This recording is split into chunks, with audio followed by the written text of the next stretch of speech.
কষ্ট আর কোথায় আল্লাহর উপরে নির্ভর করেন। আমি কিছুতেই মেনে নিতে পারতেছি না।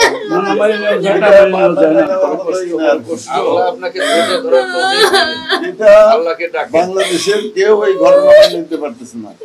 আমাদের নেতা তারেক রহমান সাহেব সাংঘাতিক ভাবে মর্মাহত, দুঃখিত, শোকাহত তিনি। আমাদের জাতীয়তাবাদী বাংলাদেশ জাতীয়তাবাদী দলের ভাইস চেয়ারম্যান জনাব তারেক রহমান সাহেব নির্দেশ করেছেন সকল শহীদদের আত্মার প্রতি মাগফিরাত কামনা করা এবং তাদের প্রতি সমবেদনা জানানোর জন্য আমাদেরকে প্রেরণ করেছেন। উনি তো দেশে নাই, থাকলে হয়তো উনি নিজেই আসতেন। তার প্রতিনিধি হিসেবে আমরা আসছি। আমরা শোকাহত, আমরা দুঃখিত এবং মর্মাহত। এই রকম ঘটনা, এটা অপূরণীয় ক্ষতি হয়েছে। এই ক্ষতি সহজে কেউ সহ্য করতে পারে না আর কি।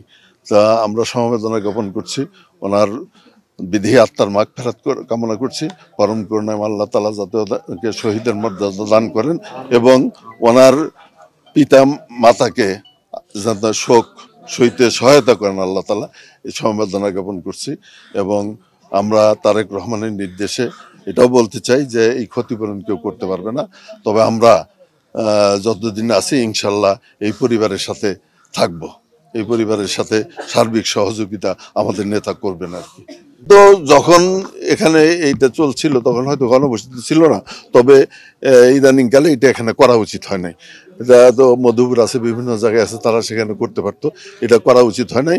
আর আমার মনে হয় যে তারাও অনেকটা দায়ী। এটা ঠিকভাবে পরিচালনা করা হয়েছে কিনা, ঠিকভাবে এটা পরীক্ষা নিরীক্ষা করা হয়েছিল কিনা, পুরাতন বিমান ঠিকভাবে এটা যন্ত্রাংশ সময় মতো পরিবর্তন করা হয়েছে কিনা, এগুলো তদন্ত হওয়া দরকার বলে আমি মনে করি।